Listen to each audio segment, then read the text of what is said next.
What's up, everybody? Lefty here. Party Science vlog, well, podcast vlog, whatever you want to call it. I am here with someone who I got to meet really randomly, but he was super fucking cool when I got to talk to him. And I had no idea he was the son of this person right away. But as they started telling me more, he really he had his shit together and he seemed very mature. So I was like, yo, bro, I want to invite you on my podcast. So Costa, thank you for being here, bro. Thank you for having me. I appreciate it. Excited to be here. All right. Off camera, we are talking a little MMA, so we can start there if you want, and then we can talk about some of the facility stuff that you were doing in New Orleans, and then kind of bounce around from there. So, how into MMA are you? Like, what was the last one you watched? I try to watch every weekend. Yeah? Yeah. Nice. Yeah. I'm excited this week. I'm a big Corey. Corey's one of my guys. So, okay. So I'm the excited. Sanhagen Figgy fight? Yeah. I think he can. I think he's gonna kind of run through. I like Figgy, but I don't know. I think Sanhagen's ready to go. He wants back. I think he's a cleaner striker. Yeah. I think but if Figgy takes it to the ground, it might be a little, might be his realm a little bit. I feel like. I don't know. I think Corey can deal with the ground ever since the Aljo fight. When Aljo subbed him like 2 minutes bro, in, it's like, yeah, bro. I think that set something off, and it's everything. He's looked good on the ground since then. I mean, with Umar, he looked great. Yeah. I don't know. I think he gets it done. Yeah. I'd like to see him make a little run. Yeah. I mean, I know him more than I know Figgy, so I guess I would root for him just for the sake of. I also think the social media like skits and shit that he's been posting lately are hilarious. He's a funny dude, bro. It's hilarious. Did you see the one where he did talking shit to Figgy via AI? Yeah, good chat. I was like, that's great, bro. That was some. He's a funny dude. Yeah, it's always good when you see the fighters get involved with like this some interesting characters, and so seeing them come out and have the comedic side and like push the content. I mean, that's what the UFC is. That's how you sell fights. Right. I mean, obviously, like Conor set the stage for that, and then it transformed into a million things. But being able to build that relationship with the fans, where you're engaging with them, and they get to see that side of you. That's pretty cool. Yeah. What was the first? Do you remember the first fight you watched? It was Tyron Woodley, one of his first or second fights. He was on the undercard. I remember that. I don't remember the exact card. I got into it. So the first fight I watched was like 2013, 2014. And then the first like 2-3 years, I knew about UFC, but I wasn't super into it yet. And then kind of like 2016, 2017, I was like fully into it. And I started watching consistently. Nice. And like coming on, obviously like John was John at the time. So like I remember his fights with DC, and that was like I was a big John guy early on. Yeah. So I remember like that's one of the first fights that I remember being like when I was fully in it. I think that was 2016. But then since then, it's just been, once you get into it, no one gets into it and then loses touch with it. It's once you're in, you're in. I agree. Yeah. And once you get into a circle of people who like actually watch it, then it becomes really fun. Because, sometimes you'll talk to people and be like, bro, that's so savage. And I'm like, that's what I love about it. The app, like, it's a savage art. Like, if you're really good at what you do, like a Volkanovski or like just really good at your craft, you're not going to get, well, let me correct myself. Volkanovski obviously got hit by Ilya and Islam. But before that, it's just like, if you're so good, it's just like an art form to watch. It's so nice to watch. And it's cool seeing like UFC 5, 6, 7 years ago versus now. If you're going to take a shot at the title, if you're going to really contend, there's no specialists anymore. You have to be able to do everything at an extremely high level. So it's cool watching. Obviously, I mean, you have athlete development in every sport. It's like you look at 10 years ago, you look at 20 years ago, it's been exponential, the talent level and the skill level. But obviously, when you have something as pure as fighting, you really see that kind of, you can see that a little bit more. So it's pretty cool. Yeah, it's kind of like,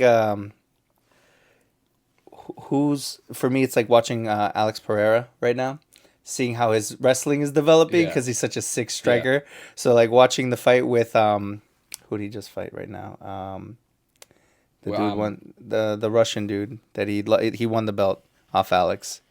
Ankalaev. Yeah. Ankalaev. So like watching him in comparison to when Izzy took down Poatan, and then watching someone who's like a hardcore wrestler like Ankalaev. As legit as they come at that weight class. Yeah. And Alex did a good job. He was 0 for 13. He had almost had him once, I think, and it's like he couldn't get him down. It's unfortunate, a fight like that where, Alex did defend him so well, but he didn't do enough. So I don't think it was a bad decision. I think Ankalaev did win that fight. It too, yeah. But it it's kind of tough where it's like, Ankalaev tried to take him down throughout the whole fight, and Pereira continuously stopped it. Yeah. But that's not enough. You got to do more, and you only have 25 minutes, and if you can't do it, then sure, maybe a Pereira would have won if it was a 50-minute fight. But yeah, I mean, it doesn't matter. Yeah, that's not the rules you're playing in. Yeah. So. I'm excited for. You think the Aspinall and John Jones fight's gonna happen? I hope so, bro. Me too. Every week that goes by, I'm like, I think it might not happen now, Yeah. but I think it's gonna happen. Yeah. I think John doesn't need the fight. That's what scares me. He doesn't need it, and I could easily see him just being like, you know what, I'm done. But I think so much has happened the last year where he knows that even though a loss would hurt his legacy, he knows that not fighting him will also kind of hurt his legacy now because of how much it's blown up. So I'm hoping that will pull his ego back in enough to be like, all right, I'll show you guys. And I think John wins that fight. Me too. As good I as think he just wrestles the shit out of Aspinall, wears his arms down, slows him down, and then slowly just beats him up. I think John was dominant for so long, and then he was in and out for so long. I mean, he has, 4 or 5 fights over the last, 7 years? Yeah, it's been quiet in comparison to before. I think people forget that, all right, he was so dominant, and you look at the fights where he was challenged, look at the Santos fight, you look at the Dominic Reyes fight, he wasn't challenged because these guys were better than him. It was close because he took a different approach. That savage animal didn't come out. It was, all right, I'm the champ, I'm going to be smart, and that's why he dominated for so long. But I think people forget that, if he gets into the fire, it's still John Jones. Right. Like, that dog's going to come back out, and I think Aspinall is going to give him as much of a challenge as anyone has in recent memory, but it's still John Jones. I think it ends up like a Serial Gone fight, bro. I feel like he gets Aspinall to the ground. I could see that. I could see it just putting his weight on him. Because now John's like an actual heavyweight. He took all that time to build the weight. It's been 4 years of him being at that weight. Mm-hmm. There's no level of comfort. He's been in the ring at that weight. He's been in the octagon. He fought Stipe. You know what I mean? Like he knows what he's doing now. Yeah. I mean, the way he finished Stipe with that that spinning back kick. Heavyweights aren't supposed to do that. No, bro, no. What was it, to the liver? Bro, you just watch Stipe go down. That's art right there. Mm-hmm. Like you could get on a guy and ground and pound him, and you can beat him up, but that's art right there. Yeah. I'm excited to see it. I just hope it gets done because, like you say, he gains nothing besides money in this instance. Yeah. So it means nothing. Like deep down, the question is like, sure, they're gonna offer him a fuckload of money. I would assume there's got to be probably one of the largest, if not the largest, payday he's gonna get to come and fight. But it's also gonna be maybe his biggest fight. I mean, obviously, as the UFC has grown, I think that will be one of the biggest fights of all time, if not the biggest fight of all time. Yeah. Just because the UFC has grown so much in the last 3, 4, 5 years, where I think everybody in the world, even UFC fans, every UFC fan is 100% wants to see that fight. That's the biggest fight to me. Mm-hmm. So, I mean, the payday will be there, rightfully so. Yeah. Let's just hope it actually happens. Yeah. I'm excited for Merab versus Sugar. I don't see Sugar taking it. I think he gets out wrestled again. Yeah. But he looked flat in the first fight. He just didn't look like he could get off. I think it'll be a better fight. Yeah. But Merab's so good, bro. When he beat Usman. Was it Umar? Yeah. When Umar's trying to pull him down from behind, he's just kind of like he's another one that's a clown. He posts some funny content out there. Did you see the gorilla what he did recently? Yeah. When they're like, and he starts getting undressed. I'm like, what the fuck, bro? Like, you gotta love the guy. He showed up with like a mini Sean thing. Yeah. He's a funny dude. Yep. But I think, I mean, you look at the Umar fight. Umar tested him. Well, he broke his hand in the first round. He did. So I wonder how much that played a factor. You look at the fifth round of that fight. I mean, everybody talks about gas tank. Nobody has a gas tank like Merab. No. I mean, he will put pressure start to finish, and he could go. He looks like he could go another 20 rounds. It's insane. Mm-hmm. You know, and people talk about gas tank a lot. Like, oh, this guy's got a good tank. He can make it. Merab's one of the few examples where it's like, you watch it and you're like, oh, this guy's not even phased right now. Mm-hmm. He's like barely breathing heavy. Mm-hmm. So I don't know who beats him.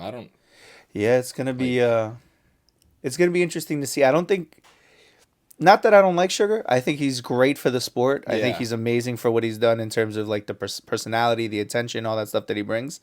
I don't think he gets it done against Merab. I think someone who's got good anti-wrestling against Merab is someone who's going to win because the dude's just, he's going to shoot and he's going to shoot and he's going to shoot. When I watched him fight Peter Yan, that's when I really paid attention. I was like, holy shit. He had like almost 20 takedowns that fight. That was insane. Bro, what insane. To Yan, you know what I mean? Like, Yan's no pushover either, you know? He was just challenging for the title not too many fights prior to that. So, what do you think Sugar takes it the distance, or how you think it goes against him? That's going to come down to Merab. I think Merab's, if it goes the distance, I think Merab wins at least maybe 4 rounds. I could see. I don't think if it goes the distance that favors Sugar. I think he's going to need to catch him a few times. Yeah. You know, and he's got the power. Well, he got him almost towards the end of the last fight with that liver, or what was it, body kick that he threw? He had a body and shot. And Merab was like back. You saw Merab like ran to the cage. Yeah. Mm-hmm. But, you know, if Sugar goes into that saying, "Oh, I'm gonna win 3 rounds against Merab," he's not winning that fight. No. You know, so he's gonna have to neutralize the wrestling, obviously, but he's not gonna neutralize it to 0. You know, Merab's gonna put pressure on him, start to finish. So he's gonna have to hit him early. I mean, the body, you saw the body worked last time. Did. He gets him to the body. He maybe tries I also thought Merab got a little lazy, though, when that happened. I think so. He got a little too, yeah. And he's done that in multiple fights where it's like, it's the first round, he knows, he starts being a showman, which is, it's funny, he almost got busted when he would let Sugar up, and there was still like a few seconds left on the clock. Yeah. And Sugar, it would have been clean. Sugar would have been in his right to like land that, and if he had gone out, that would have been on Merab. Yeah. Yeah. What do you think about the Poirier versus Holloway fight coming up? I'm fired up for that. I'm actually, so a few of my friends and I are actually going down for that fight. Nice. So that'll be really cool to see in person. Max was one of my first favorite guys in the UFC, and also Dustin's likable. Legend. He's a legend. Both of them. Yeah. Seeing him retire will be cool, and also seeing Holloway live is going to be really cool. I went to the Jones and Stipe one in New York. Okay. And that was one of the coolest experiences that was an all-time. I've been fortunate to go to a lot of sporting events. That was probably up there, if not the greatest, you know, in person, just the feeling in that building. And it was a great card. Yeah. You know, so that was awesome. But that'll be cool. I'm gonna go down and see that. I'm pumped up for that fight. I think Max wins though. It's Dustin retirement fight. It's in Louisiana. Yeah. There's a lot of things that could say, you know, Dustin's gonna do it, but I mean, Max lost to Ilya. Max has looked unbelievable. I mean, even the prior Volk to fights, that loss, to that fight, I thought he won. Volk beat him obviously handedly in the last one. Yeah. I thought the first one. I thought he won went the first. To Max. Yeah, I thought the first one was his too. But I mean, and even the Ilya fight, like I think people don't realize the level how good Topuria is. Topuria Islam could be coming up. It's rumored. I don't know if it's official. You think he's gonna fight Charles, or you think he's gonna fight Islam? Because I'm thinking they might force him. I thought he was gonna fight Charles. But then, I don't know if you saw Topuria on Rogan, which was a great listen. Yeah, I watched most of it, yeah. He talked about he's not fighting less for the title. It's for the belt, that's what they promised And then they kind of have been pushing things back, and to me, it looks like they're trying to set up Islam and Topuria. I think there's more there, than Charles. Because he already beat Charles. And I don't want to say I don't think Islam will win that fight because of how amazing he is, but Topuria is really, really good. You think Topuria takes it? I wouldn't put money on it. Okay. But I don't think he's gonna get tossed around. I think he is really good on the ground, and he has. I mean, he comes from. That's his background. Yeah. He didn't start boxing and until later, really get into it until he was like 17, 18 years old. So I think he's got what it takes to withstand a lot of what Islam's gonna do to him. Okay. The problem is withstanding isn't enough. Is he gonna be able to, you know, find his own offense? Yeah. Yeah, going the distance, it doesn't win fights. So that'll be a good one. I think Max beats Dustin. I think Max is just better striker. I don't think that fight's really going on the ground. I think they're just going to stand and bang, absolutely. Which will be great. I think it'll be a repeat of almost like Max engaging. Yeah. Which is awesome for the fans. Yeah. But I don't think that favors Dustin. I think maybe not that Max isn't easy to take down, even if Dustin wanted to go to the ground with them. But, you know, I think Max pulls that out. Yeah. See, I'm rooting for Dustin because it's his last fight in his home state type of deal. But it's hard to root against Max. Bro, Topuria was just nice. But when you see Max in every other fight, like the way he drowned Aldo, the way he just did what he does to these people, like, I look at Topuria kind of like this. Volk put some work on Islam on their first fight when they were wrestling, you know? Yeah. And the second one was short notice. I think that kind of played a role on why he got knocked out. Yeah. You know, because I don't think he was as sharp because it was so short notice. I think when you get a few weeks to really practice, especially against train, a guy like that, like you need the a full champion, camp. you know. Yeah. So I think that kind of fucked him. And then he went into the Taporia fight still kind of injured, looking to redeem himself, and I think that played a role on why he got caught. Yeah. And went down because he's been clipped hard before. It's not like he hasn't been hit. He's had a chin up until that, but it's also it carries over, like you said. It's it's not like his chin disappeared, but you go back in there within a few months, you're not 100%. Right. It's gonna happen. Right. And you saw Diego Lopez put some hits on him too in their last fight. That was a great fight. Yeah. So I was betting on Volk because I thought Diego was a little too wild. I thought Volk was just going to be too clean for him.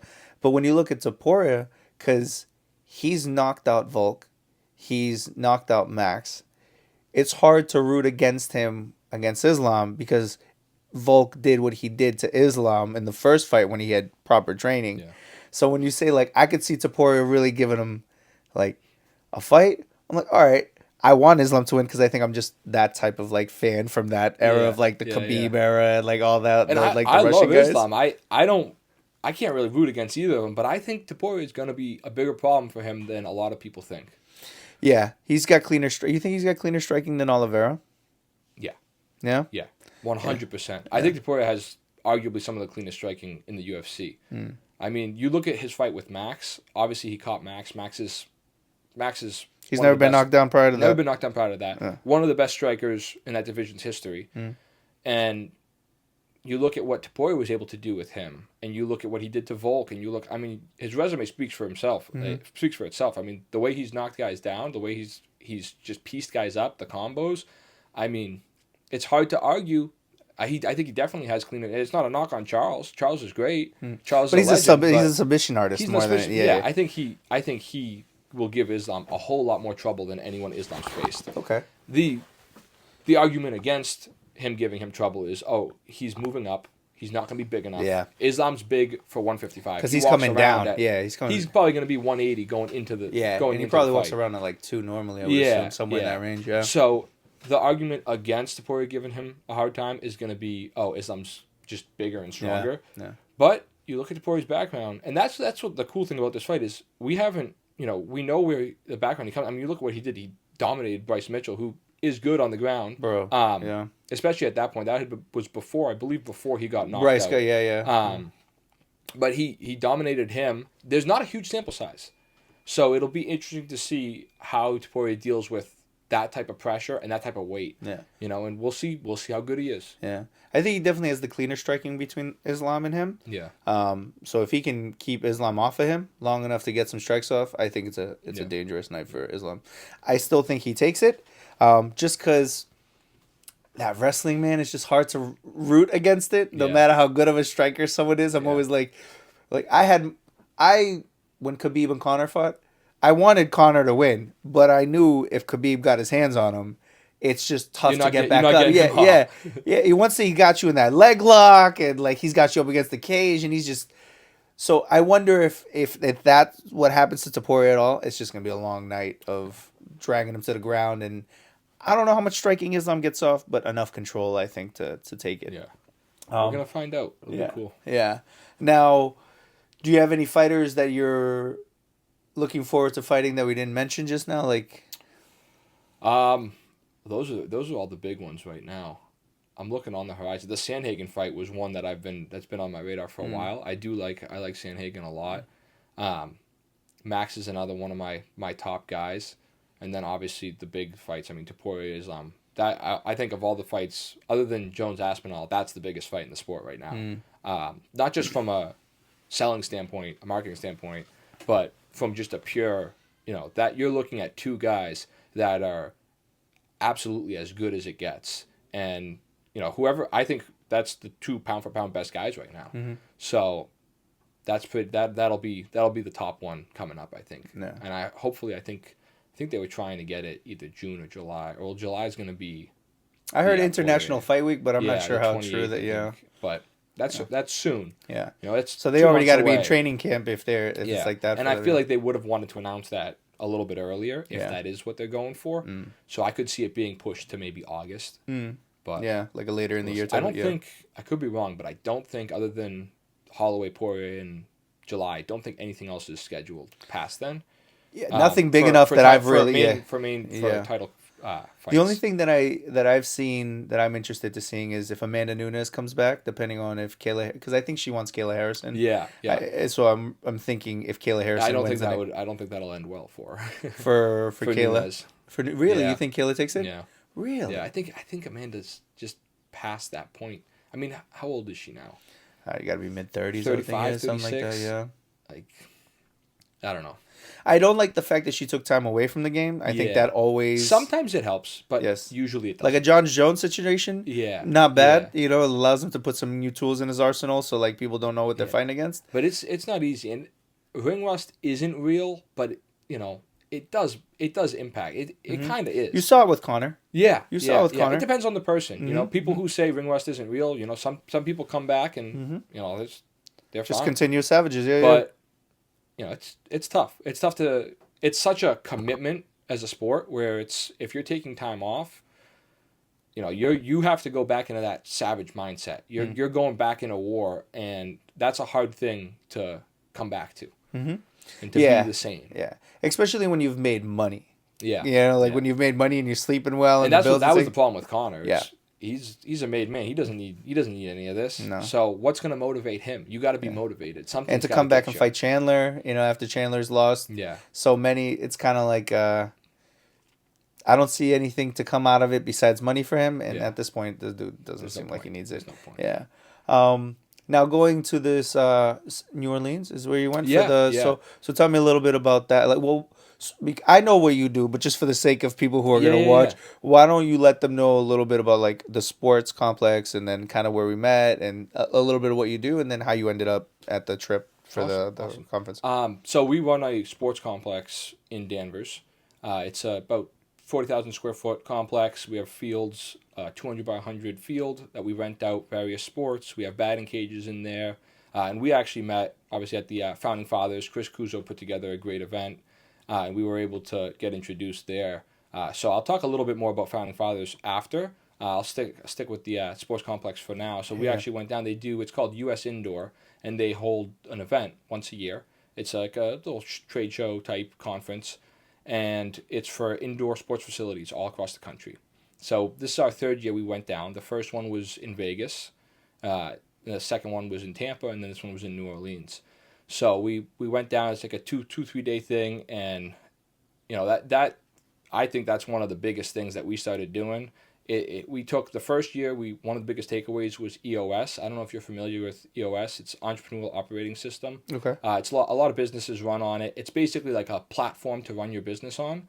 So you know through that we what it does is it kind of makes you kind of take a bird's eye view on your business and kind of step out of the business and kind of see how things are set up and try to kind of retool everything. Okay. So we did that the first year, and then we were able to kind of transform and take that next step up where we kind of got people in the right positions. We started holding team meetings. You know, early on in the business, you know, we didn't really have that structure. Sure. So EOS has been great for us from a structural standpoint. So that was the biggest takeaway from the first year. And this year, one of our big takeaways was trying to get more into the landscape of maybe doing some leagues, doing more within the community, trying to kind of organize some more things internally, and then obviously continuing to level up from the interior side of the business and focus on that structure and really make sure everybody's rowing in the same direction.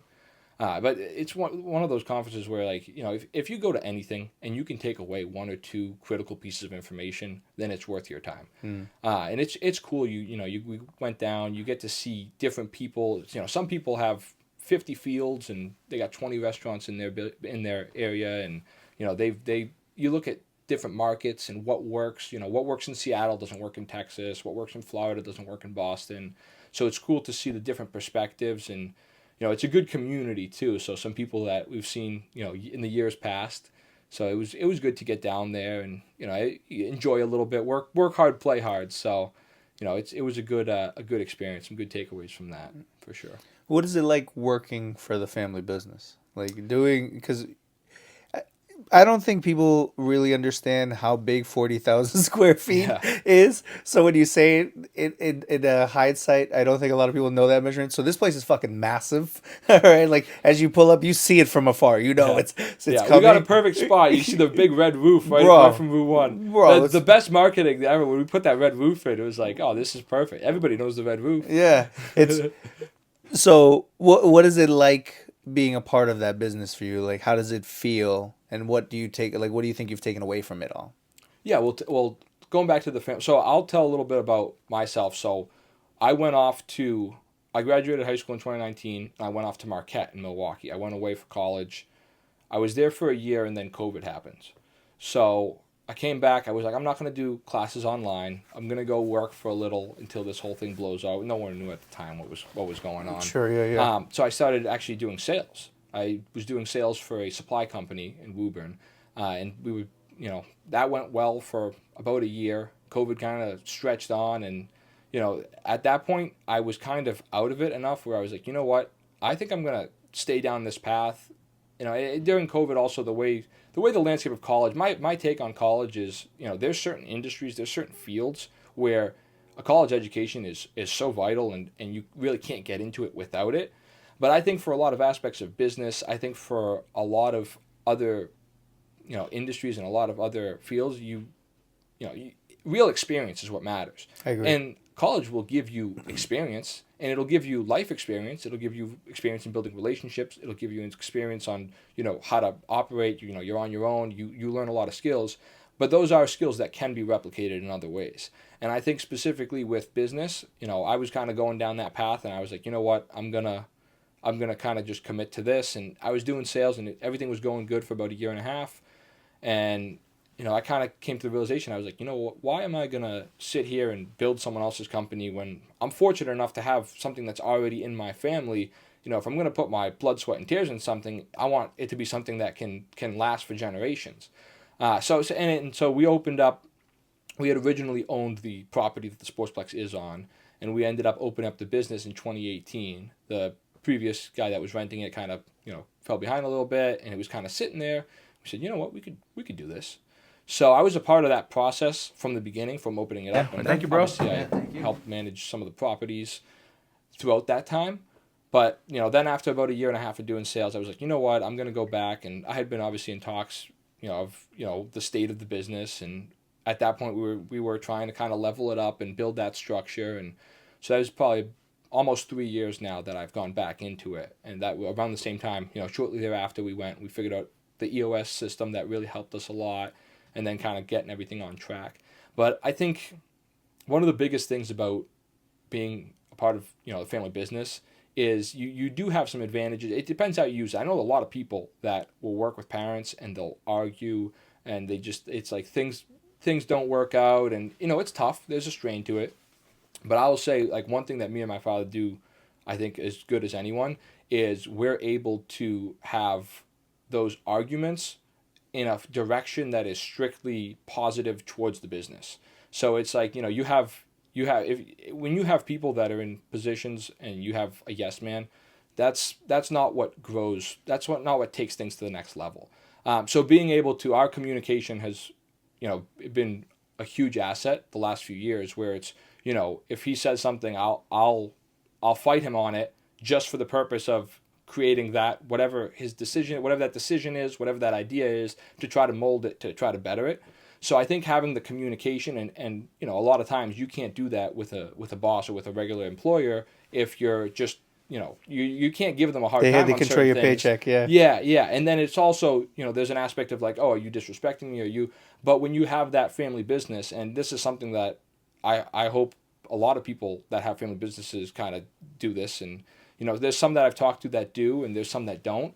But to be able to be like this, that's the only person you with your father is the only person that you can argue about something, and there's no emotional aspect to it. Like this is where we're trying to build something, we're trying to improve something, and you can kind of go through that process of having an intense discussion, but know that this is strictly for the betterment of the business. I think that's one thing that we do that I'm really proud of how well we do that is we can sit there and sometimes people will joke around. It's like, oh, you guys are arguing. It's like we're not arguing. There's no emotional aspect of it. Like we're just the best idea is going to come forward. The best result is going to come forward.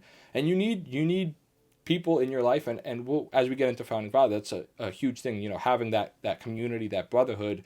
You need to be able to discuss certain things and have people in your life that are going to give it to you straight, because that's the easiest way to create the best version of whatever it is that you're trying to create. You need the harsh criticism, you need the feedback, and you need people to be like, hey, I think this, I think that. And sometimes you're not always going to take their thoughts. Sometimes, you'll disagree with it and you'll say, you know what, I'm going to go different way.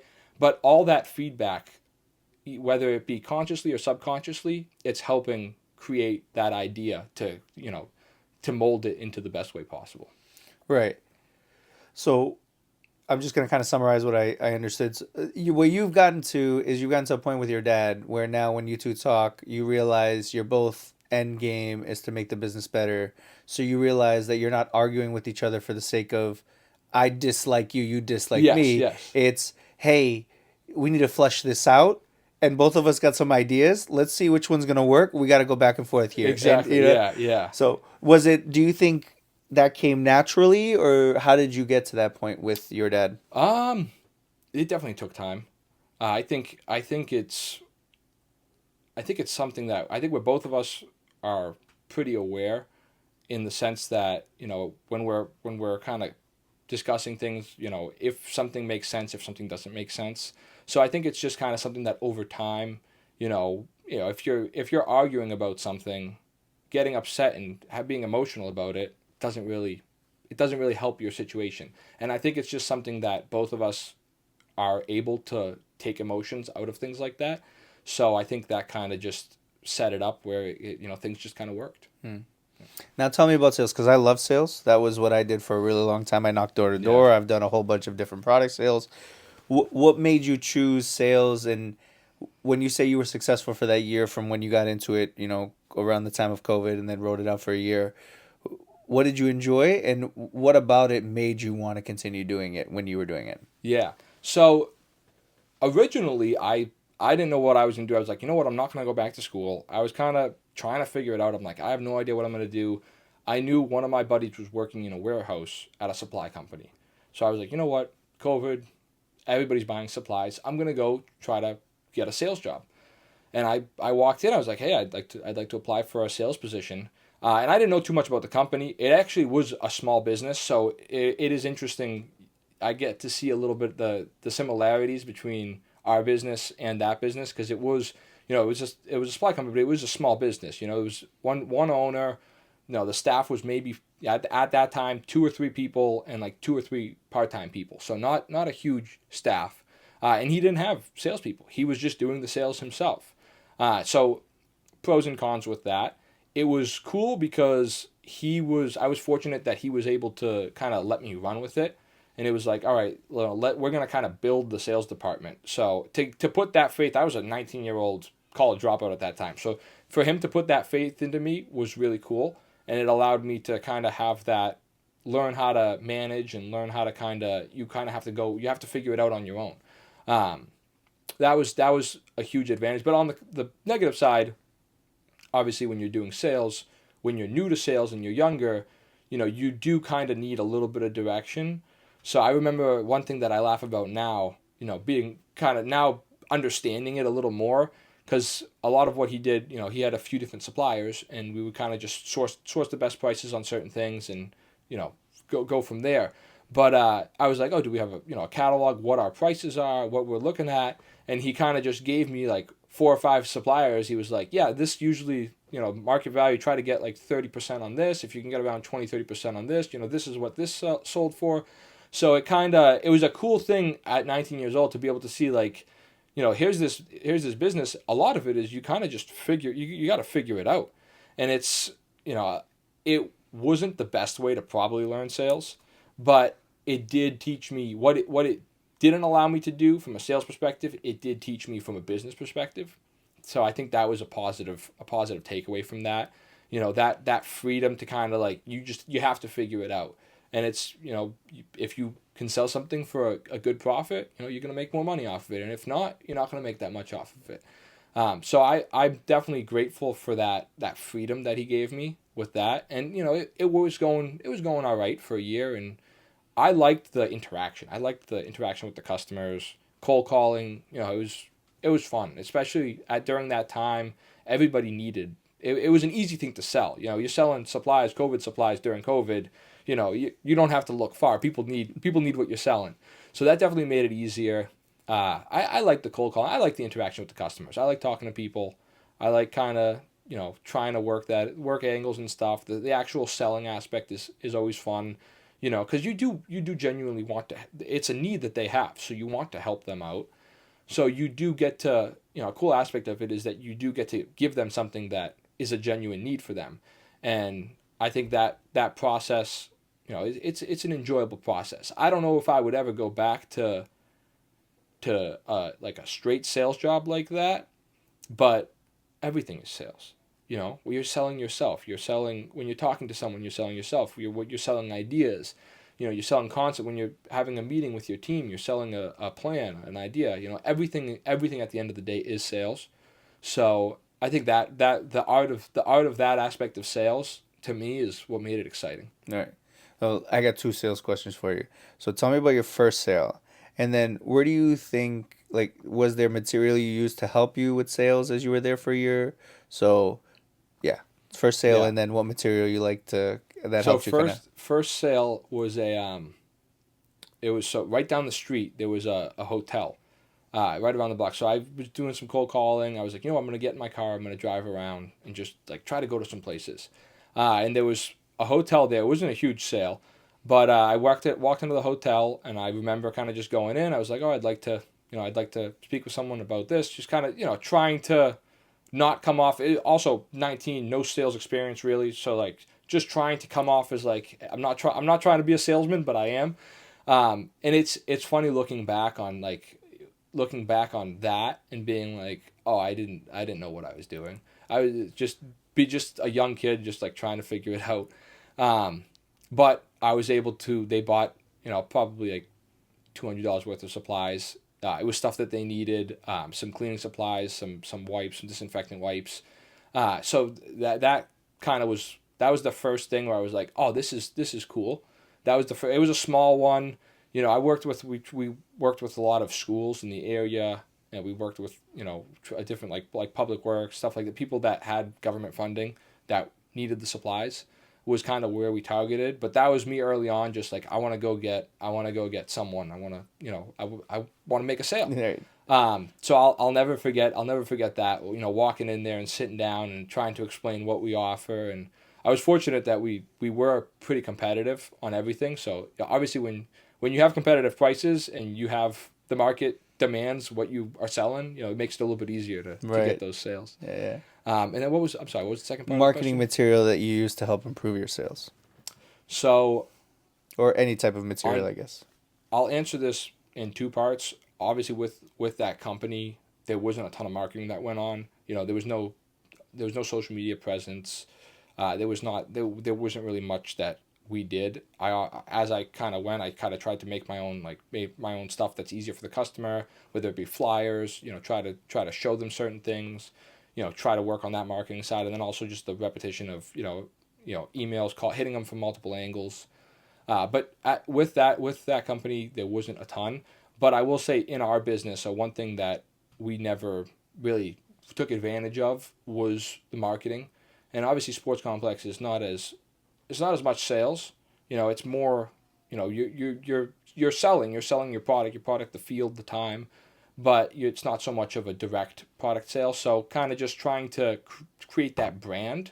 So that's a cool angle that we've kind of taken the last year or two is, your brand is marketing, and developing your brand and your reputation is the best way to sell in the long run. Because when people know about you, when people are aware of what you do, and people think you're good at what you do, they're going to want to come to you.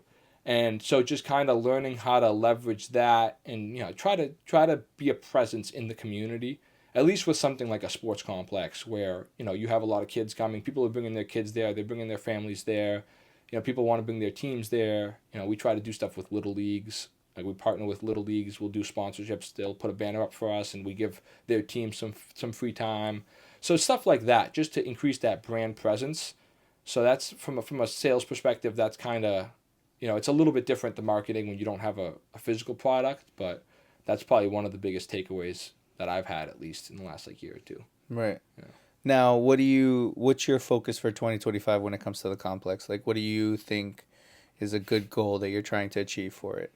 So our biggest thing is, continuing to enhance that structure and to kind of strengthen those. We've kind of split things up into departments, and we're trying to operate more like a business and less like, just a sports mom complex. And pop shop. Yeah. So that's been a big thing that I've noticed we've taken some big steps in the last year or two, but there's definitely a lot of room to grow. I will get into, so one of the things that I'm really proud of is our core values. I think we have a really good grasp on the team that we have. We have a good team. And so a part of the EOS process, we never had core values before. So we put together... So core values being like what the business stands on type of values. Yeah. Okay. Yeah. Literally values. It's just like, this is what we strive to be. This is what represents us. We never had that. We didn't have a mission statement. We didn't have, we were running a mom and pop sports complex where it was like, oh, this team needs field space, we'll rent them field space. But it wasn't, we weren't running it like a business yet. So one thing in that process was the core values. And I'm really proud. I've, since then, obviously being exposed to a lot of other businesses, obviously through Founding Fathers, seeing people's businesses, going to these conferences and seeing, these different businesses in similar industry, and just kind of being more exposed. Every time I get more and more proud of the values that we have. So we broke them down to 4. The first one is pretty cliche, but it's the pursuit of excellence. It's everybody pursues excellence, but it is important. If you're not constantly striving to be better and to grow and to improve, you need that. And if you want to be great, it takes a whole lot of work to get there, and a consistency. So the pursuit of excellence, that's kind of the blah one, but we do want to be great. We want to be great at what we do. We want to reach that bar. But the two middle ones that I'm proud of is acute awareness, which I think, and my favorite part about them is that they represent life. It's not just the business, it's not just our industry, but it kind of is something that you can live your life by. So the second one was acute awareness, and that's being aware, whether that be socially aware, whether it be aware of your customers' needs, whether it be being aware of your own faults, whether it be aware of weaknesses and strengths within the business. It could be having awareness in a social situation of having a conversation, or if a customer needs something, how to best fit those needs. But that's a skill that, it's a skill that can be strengthened. But I do think to an extent, you either have it or you don't have it. Yeah, acute awareness is one of those things. Yeah, to catch the little details, it's... Yeah. There's that certain level of perception, and you can strengthen it, and you can work that muscle. It is a muscle. Right. But, you can tell some people pick up things, some people don't pick up things. Yeah. So that's something that we definitely pride ourselves on, and we really strive to be aware of our customers, aware of their needs, aware of the market, aware of what we're trying to do, and like I said, that's something that I think is one of the most important things in life, where, life is a whole lot easier if you understand what's going on around you, and if you can pick up on the little things, it can make a difference, especially over the long run, whether it be with making decisions, whether it be with social interactions and relationships. It's something that's vital everywhere. And the third one that kind of goes along with the acute awareness is individual initiative. And that's just the reality of, if you want to get something done, you have to put in the work, and you have to do it. And action is easier said than done. A lot of people have great ideas. A lot of people have great plans, but without taking action, you're never going to take those to the next level. Right. So the individual initiative aspect is, whether it's a matter of just doing some to-dos, whether it be doing the grunt work, and sometimes you got to just put your head down and you got to just grind, and other times it's a matter of being more strategic. But that's kind of a big one for us, where it's like to constantly be, all right, what can I do? What can I do to be efficient right now? What can I do to better the business? And on a more personal side, you want to improve your life constantly. And if you're not putting in the work, if you're not putting in that effort, then you're not going to grow. And then the last one is also cliche, but it's my favorite, and that's work hard, play hard. And that kind of reflects the balance that we all search for in life. And it's funny because balance is the one thing that everybody's always looking for, but no one will ever find because it doesn't really exist. Yeah. It might exist one day, but not every day exactly the same. Yeah.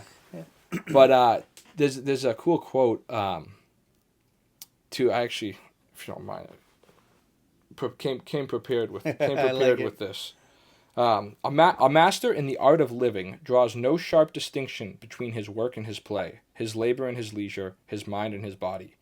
He simply pursues his vision of excellence through whatever he is doing and leaves others to determine whether he is working or playing, for to himself he always appears to be doing both.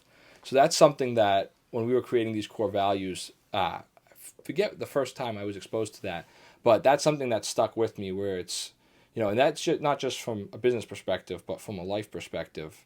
You're never going to have that balance, and you're always going to have things to do, and you're always going to have moments in life where you need to take a step back and reflect and enjoy certain things, and to really just find a way to leverage the two of those and to get the most out of life. It's the hardest thing you'll ever do, but it's also the most important.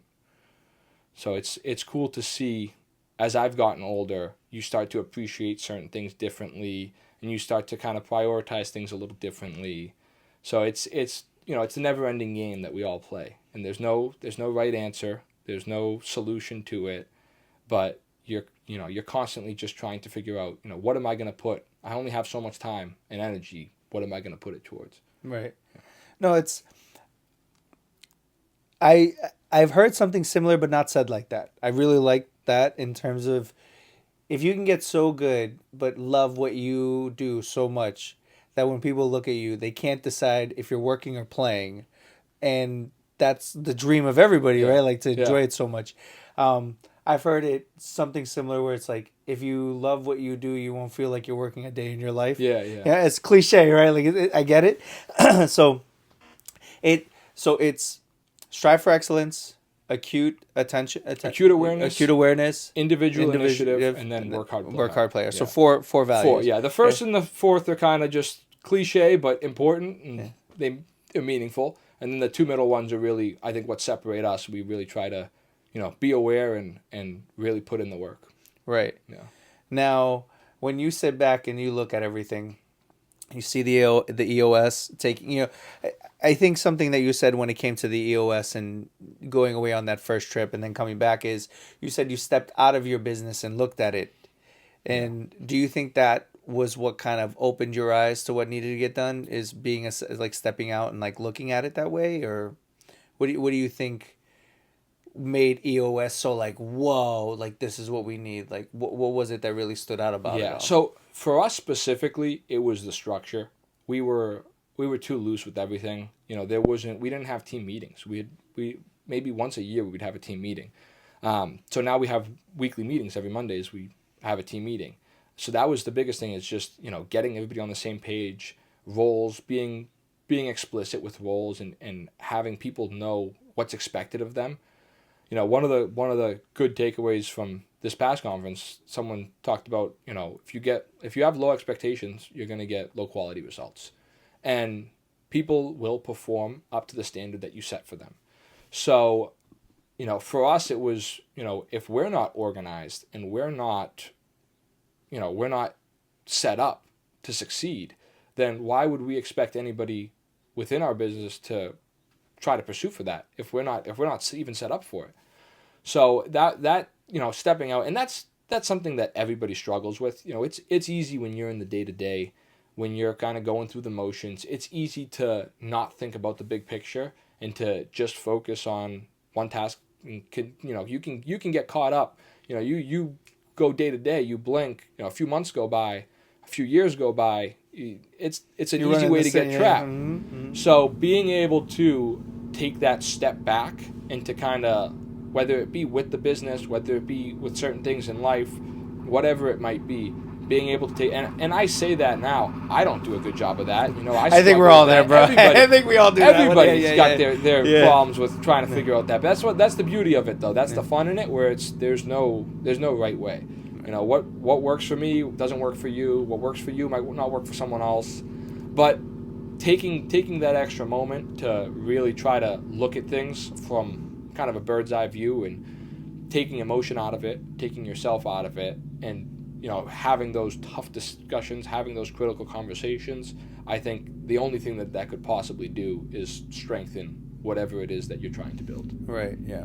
It's going to filter out your weak points, and then you get to build on them, to make everything better.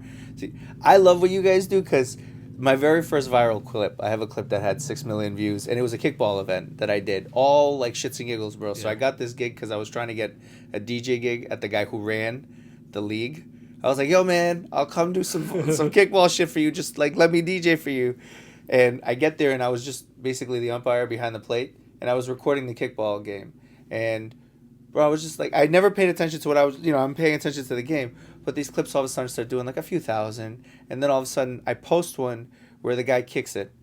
And he stumbles after he kicks because his shoe flies. And then when he gets back up, they're coming over to tag him, and he just swats the ball. Everybody laughs. It was funny, But I didn't think this was the clip that once I post, like, no bullshit, bro. I posted it kind of like, I need a filler clip. I was running, so I need a filler clip. And I posted it, and I come back, and it's blown the fuck up. And I couldn't believe it. So with what you guys do, like, I love that type of social media, because you never know, like, what clip is going to be it. Because you guys do batting cages, you guys do fields, you do all these different sports. And, like, the ability to catch that one clip that takes off is, because everybody loves sports. Like, how old are you now? What I'm 23. Okay, so you're early 20s, right? I was trying to gauge it based on what you told me, graduation, dropout, COVID, that whole deal. And, like, there's just so much you guys do that when I look at you talking about your core values, and then, like, you combine those two together, the potential for your facility, and then going to these meetings, it seems like you guys are on a great fucking path, to be a premier, if not already. Like, obviously, we're trying. Constant improvement, and, just trying to level up, constantly leveling up. Right. Now, as we're wrapping up here, because I know you got some shit you got to do after this, I won't keep you too much longer. But what do you think makes your dad proudest when he looks at you? Ooh, that's an interesting one. Because I got to talk to him for a minute. The reason I met you. So I saw you throughout the room, but I didn't know who the fuck you were that day. I just and you were one of the youngest looking dudes there out of everybody who was there. So I was like, oh, that's a cool dude. I'll talk to him eventually. And then I talked to your pops, and he was just talking about how proud he is of you and whatnot. So I'm curious, because we didn't really have that conversation there. What makes you proud about your dad and working with your dad, bro? Like, what is that? That's an interesting question. So I think our relationship has been through a lot, which I think is one of the biggest advantages that we have. And I think for me, and I talked a little bit about it earlier, but that level of communication and that kind of the similarity, we're vastly different, but we're also very similar in a lot of ways. And to be able to be, kind of slight opposites in some ways, but to also have pretty similar perspectives in a lot of things, I think is the biggest advantage that we have working together, where, some things that he does well, I might struggle with, some things that I do well, he might struggle with. And to be able to, have someone where, we're pushing, we share the same last name, we're pushing the same goal. We want to grow, we want to improve, and we want to, whether it be building the business, whether it be building, just kind of representing our family's name.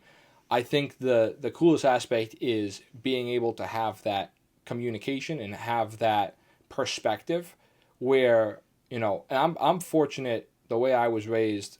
Both my mother and my father are very, were great influences in my life. I've, great sense of humor, very perceptive. It taught me a lot of valuable skills in a lot of different ways. So, and I obviously I want to give my father credit, but I give a lot of credit to my mother too. And I was very fortunate to kind of be brought up in a manner where I was around good people, and they had a good influence on me.